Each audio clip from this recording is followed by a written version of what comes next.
students. Well, in the previous class, I have done the synopsis for the chapter ecosystem. Now, I am continuing with the same chapter ecosystem. So, now we are going to discuss the topic productivity.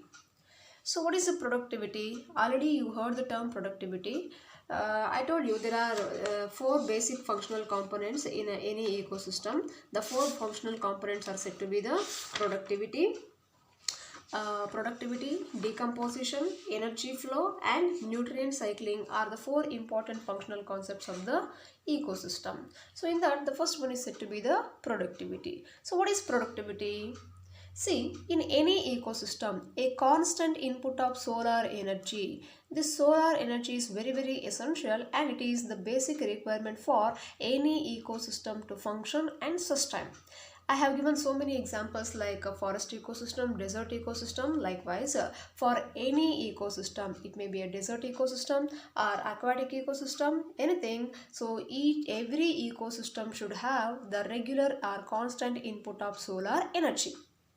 So why solar energy is very essential? In all the ecosystems we will find the presence of producers, and producers in order to produce, so what they will produce? They will be producing the organic matter with the help of a process called as photosynthesis. So during photosynthesis they definitely require solar energy, so that a constant input of solar energy is the basic requirement for any ecosystem to function and sustain. Then the amount of biomass or organic matter produced per unit area over a time period by plants during photosynthesis is known as primary production. Here the productivity, we can say primary production or primary productivity. It can be classified into two types. One is primary productivity or primary production. The other one will be the secondary productivity or secondary production. So what is primary production? Here primary production is the amount of biomass. Biomass can also be called as organic matter. Biomass, which refers to organic matter, which is produced by plants when during photosynthesis per unit area over a time period is called as a primary production. You should remember, primary production is always the products or organic matter synthesized by plants. So it is always synthesized by plants when during photosynthesis, and it will be estimated per unit area over a time period. Per unit area over a time period. This is called as a primary production. I will repeat, primary production, it is the amount of biomass or organic matter produced by plants during photosynthesis per unit area over a time period is called as a primary production. And this primary production can be expressed in terms of weight. So the primary production can be expressed in terms of weight, that is gram per square, or energy, that energy in terms of kilocalories per meter square. So it is a gram per square or kilocalories per meter square. So likewise we will be expressing the primary production. And the rate of biomass production is called as a productivity. The rate of biomass production is called as a productivity, and this productivity also it is expressed in terms of gram per square per year. So it will be calculated per year or kilocalories per meter square per year. See, just primary production, it is expressed in terms of gram per square or kilocalories per meter square. But productivity, it will be calculated per year. It will be calculated per year. That's why the productivity, it is expressed in terms of gram per square per year or kilocalories per meter square per year. So this is very important. Then it can be divided into, see again, the productivity, it is primary productivity, it is divided into two types. One is called as gross primary productivity, that is GPP, and other one is called as NPP. So what is GPP? It is gross primary productivity, and NPP, it is net primary productivity. I will tell you what is GPP and what it is NPP. So primary productivity, it is divided into two types, gross primary productivity and net primary productivity. Then what is gross primary productivity? See, it is the rate of production of organic matter during photosynthesis. So during photosynthesis, in the sense the organic matter which is produced by plants during photosynthesis. So that is the gross primary productivity. What is the amount of organic matter synthesized by plants during photosynthesis? It is just called as gross primary productivity. And a considerable amount of GPP is utilized by plants in respiration. See, whatever the food which is manufactured by plants, that will be utilized by plants also when during respiration. So during respiration, some amount of organic matter which is synthesized by plants, that will be utilized by themselves only when during respiration. So this will be considered as respiration loss. For example, if 10 kilocalories per meter square of organic matter is synthesized by plants, but during respiration some amount of organic matter will be utilized by plants, so that there will be a respiration loss. So this is the GPP. What is GPP? It is the rate of production of organic matter by plants. If, for example, plants are synthesizing the organic matter around 10 kilocalories per meter square, and during respiration some amount of organic matter will be utilized by plants, that is called as a respiration loss. That is called respiration loss. So then the net primary productivity can be defined as the gross primary productivity minus respiration loss. It is the net primary productivity. And this net primary productivity, it is available to the consumers or heterotrophs. See, GPP, so this can be written as NPP is equal to GPP minus R. What is NPP? It is the GPP minus R. You know GPP, it is the amount of organic matter synthesized by plants when during photosynthesis. And what the R represents? R is the respiration loss, because some amount of organic matter will be utilized by plants. So always NPP, it is less than the GPP. Did you understand why NPP is less than GPP? Here GPP, it is around 10 kilocalories per meter square minus, for example, 1 kilocalories per meter square. Then NPP will become 9 kilocalories per meter square. So that you should remember NPP is always less than GPP, because GPP, it is the total organic matter synthesized by plants, and there will be a respiration loss. After the respiration loss, whatever the organic matter which is present, that is called as NPP. So gross primary productivity minus respiration loss is the net primary productivity, and this NPP, it is available to, or available biomass for the consumption to heterotrophs. If a plant, so this plant, here in plant GPP is produced, then there will be a respiration loss, and now only NPP is remaining. So here in a plant, there will be a organic matter production during photosynthesis, that is called as GPP, and there will be a respiration loss. Then after respiration loss, it remains only NPP, and this NPP can be available to the consumers. It is available to consumers, maybe herbivores or carnivores.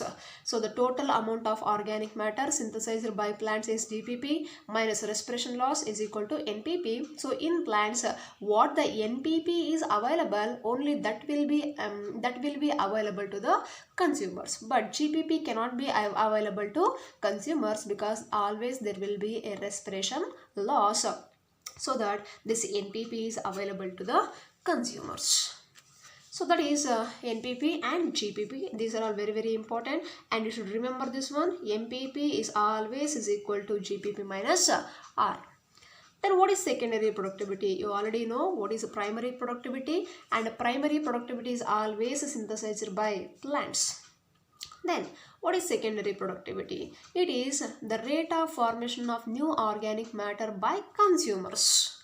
It is the rate of formation of new organic matter by consumers. See here in plants, there will be a GPP minus R is equal to NPP, and this NPP will be utilized by consumers, and by utilizing this NPP, consumers will be synthesizing a new organic matter. a new organic matter, that rate of synthesis of new organic matter by consumers is called as a secondary productivity. So this is a primary productivity, and here this is a secondary productivity. So try to understand, primary productivity always is synthesized by plants, but secondary productivity is synthesized by the consumers. So all these things are very, very important. You should recall what is productivity, what is primary productivity. In that primary productivity, we have two types, GPP and NPP. NPP is always equal to GPP minus R. What is GPP? It is the total organic matter synthesized by plants during photosynthesis, and there will be a respiration loss. After the respiration loss, the remaining organic matter is said to be the NPP. And secondary productivity means by utilizing this NPP, what the consumers will synthesize new organic matter. That new organic matter, the rate of synthesis of new organic matter by consumers is called as secondary productivity. Then primary productivity depends on.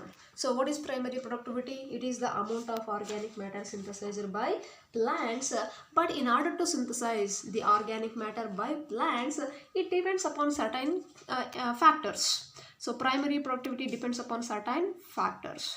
So which are the factors responsible for the primary productivity?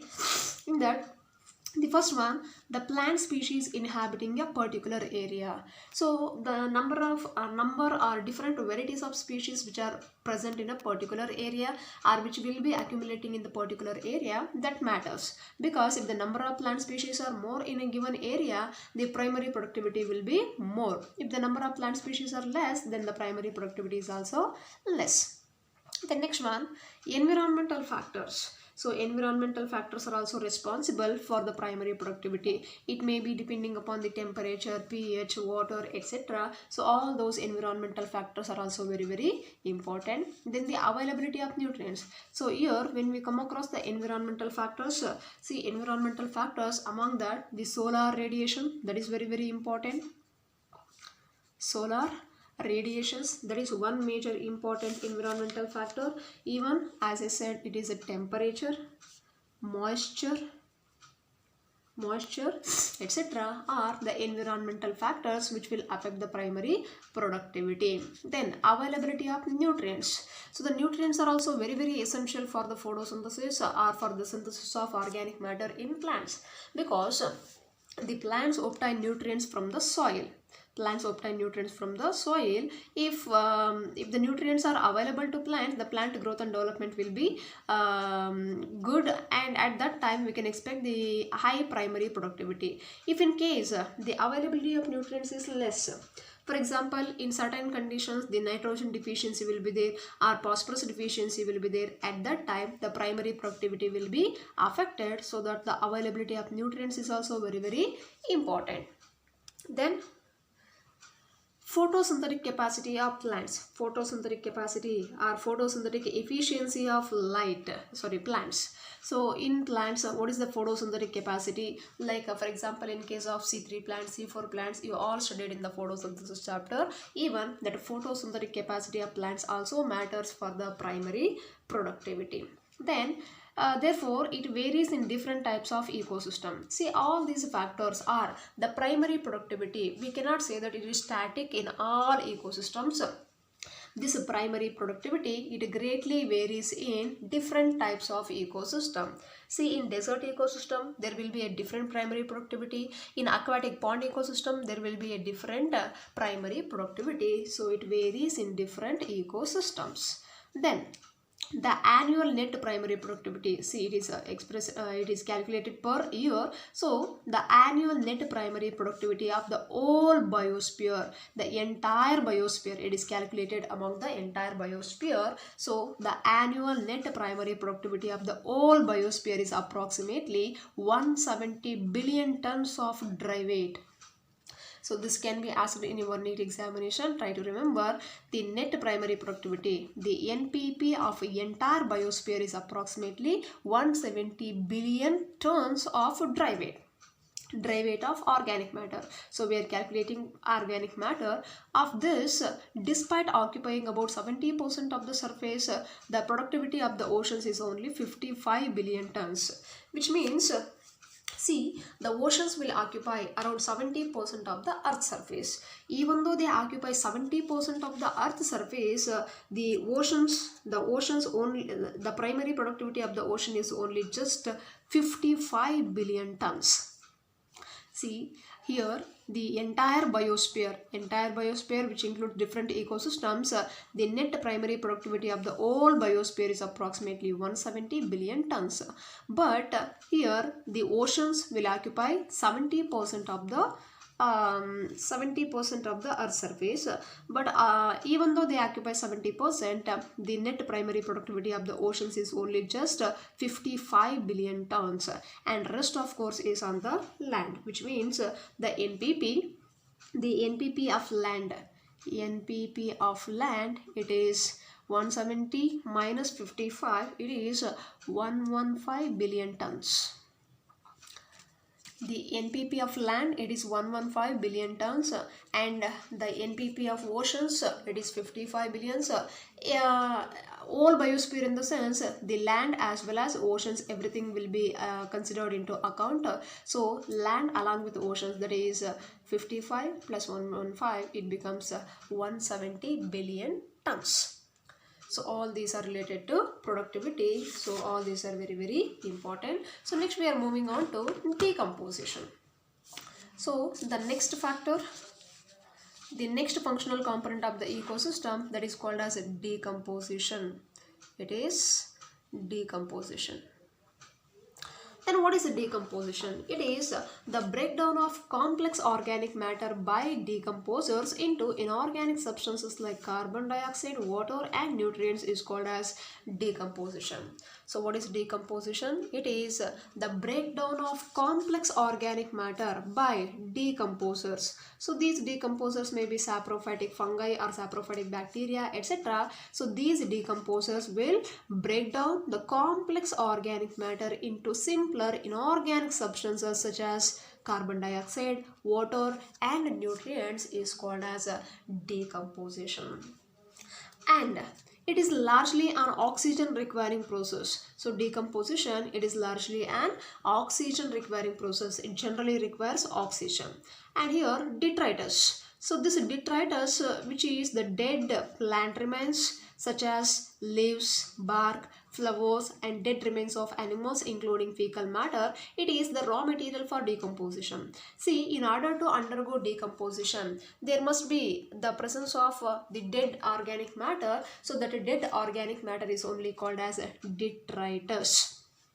So it is important, detritus, it is the dead organic matter which includes dead plant remains such as leaves, bark, flowers and dead remains of animals including fecal matter. So this is very, very important, and this is the basic raw material for the decomposition.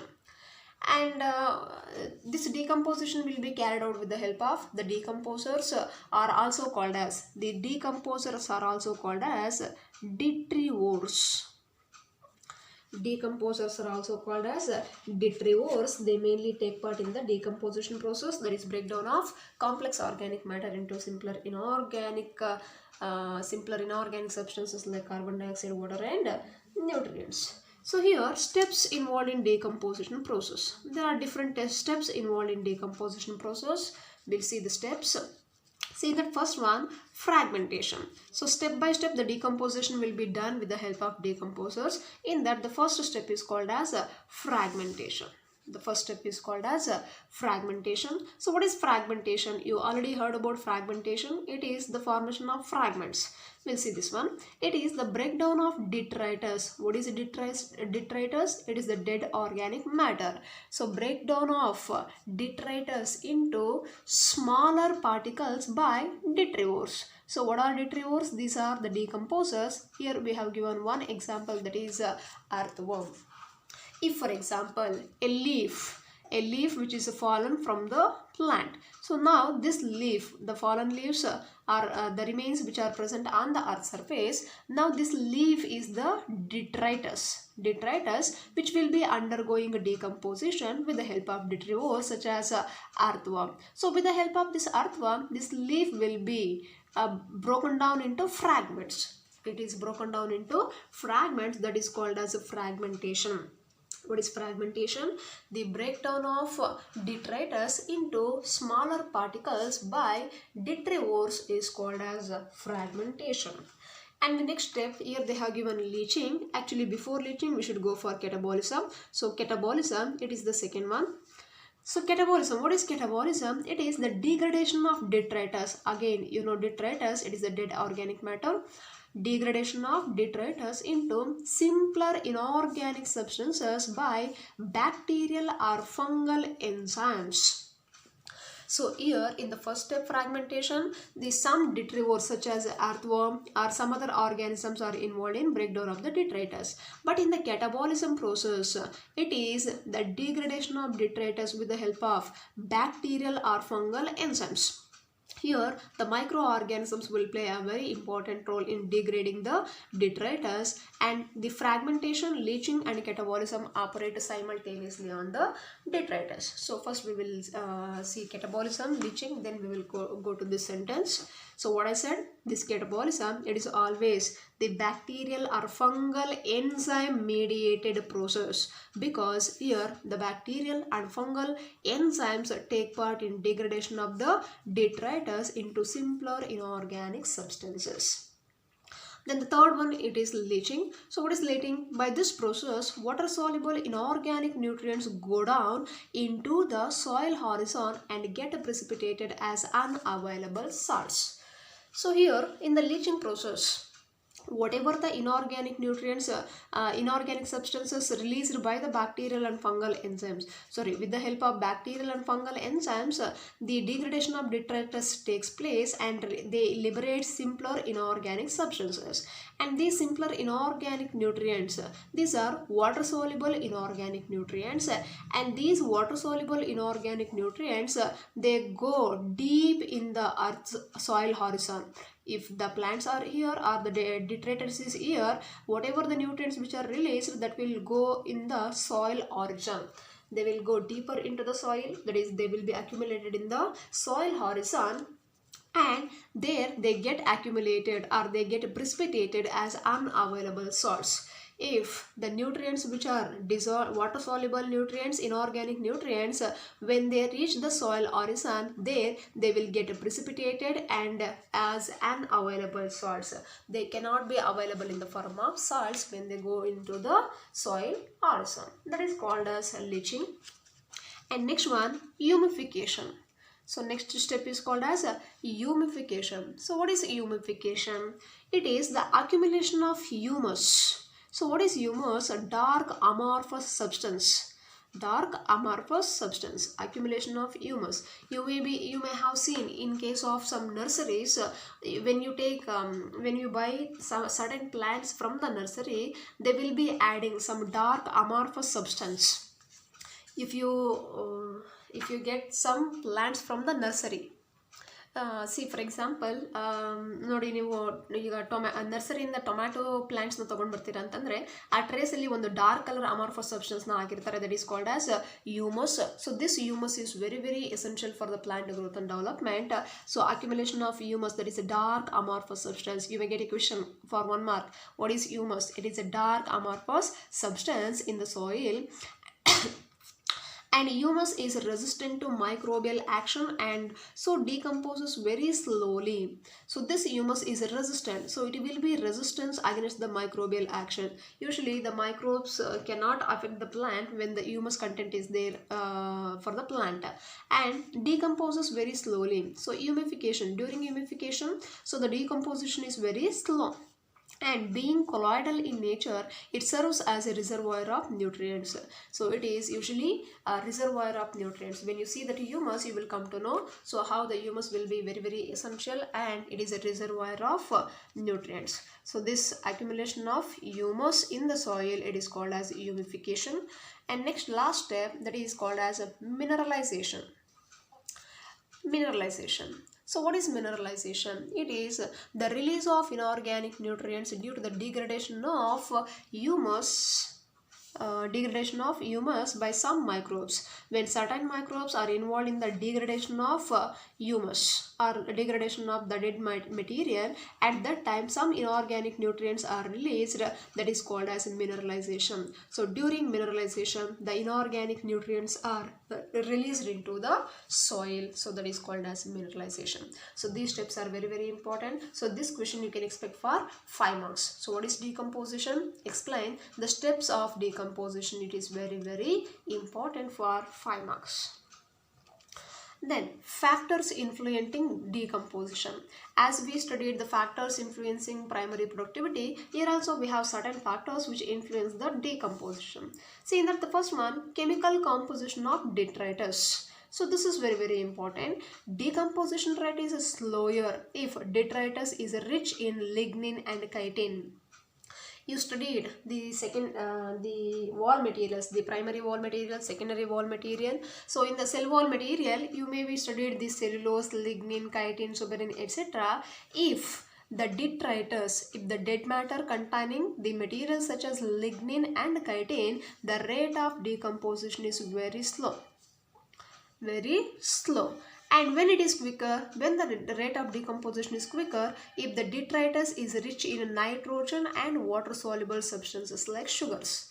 If the dead matter containing nitrogen and water soluble substances, the rate of decomposition is quicker. If they contain lignin and chitin, the rate of decomposition is slower, because these are the hard materials which takes time for the decomposition. And next one, the climatic factors like temperature and soil moisture. So even these conditions are also will be influencing the rate of decomposition. Warm and moist environment favors decomposition, whereas low temperature and anaerobiosis inhibit the decomposition, resulting in buildup of organic materials. C ಇಲ್ಲಿ decomposition ಆಗಬೇಕು ಅಂತಂದರೆ warm and moist environment. ಒಂದು warm conditions ಇರಬೇಕು, ತುಂಬ low temperature ಇದ್ದರೆ ಅಲ್ಲಿ decomposition ಆಗಲ್ಲ. C for example, ನೀವು ಕೆಲವೊಂದು ಐಟಮ್ಸ್ನ ತೊಗೊಂಡೋಗಿ ಫ್ರಿಡ್ಜಲ್ಲಿ ಇಟ್ಟಿರ್ತೀರಾ ಅಂತಂದರೆ ಅಲ್ಲಿ ಲೋ ಟೆಂಪರೇಚರ್ ಇರೋದ್ರಿಂದ ಅಲ್ಲಿ ಡಿಕಂಪೋಸಿಷನ್ ಆಗಲ್ಲ. ಅದೇ ಒಂದು ನಾರ್ಮಲ್ ವಾರ್ಮ್ ಕಂಡೀಷನ್ಸ್ ಇದ್ದಾಗ ಅದೇ ಡಿಕಂಪೋಸಿಷನ್ ಆಗುತ್ತೆ. And even moisture content is also very essential. Dry ಆಗಿದೆ ಅಂತಂದರೆ, ತುಂಬ ಡ್ರೈ ಇದೆ ಅಂತಂದರೆ ಅಲ್ಲಿ ರೇಟ್ ಆಫ್ ಡಿಕಂಪೋಸಿಷನ್ ತುಂಬ ಸ್ಲೋ ಆಗುತ್ತೆ, ಲೇಟ್ ಆಗುತ್ತೆ ಅಂತ ಹೇಳ್ತೀವಿ. ಬಟ್ ಮಾಯ್ಸ್ಟ್ ಎನ್ವಿರಾನ್ಮೆಂಟ್ ಇದ್ದಾಗ it will favour the decomposition, whereas low temperature and anaerobiosis, oxygen is also very essential for the rate of decomposition. ಅಲ್ಲಿ ಆಕ್ಸಿಜನ್ ಇಲ್ಲ, ಅನೆರೋಬಿಕ್ ಕಂಡೀಷನ್ಸ್ ಇದೆ ಅಂತಂದಾಗ್ಲೂ it will inhibit the decomposition, resulting in building up of organic materials. So ಇದಿಷ್ಟೂ regarding decomposition. So next ಕ್ಲಾಸಲ್ಲಿ ನಾವು energy flow ಬಗ್ಗೆ study ಮಾಡೋಣ. That is also very important. So ನಾವು we have discussed about the productivity and decomposition. In the next class we will discuss energy flow and nutrient cycling.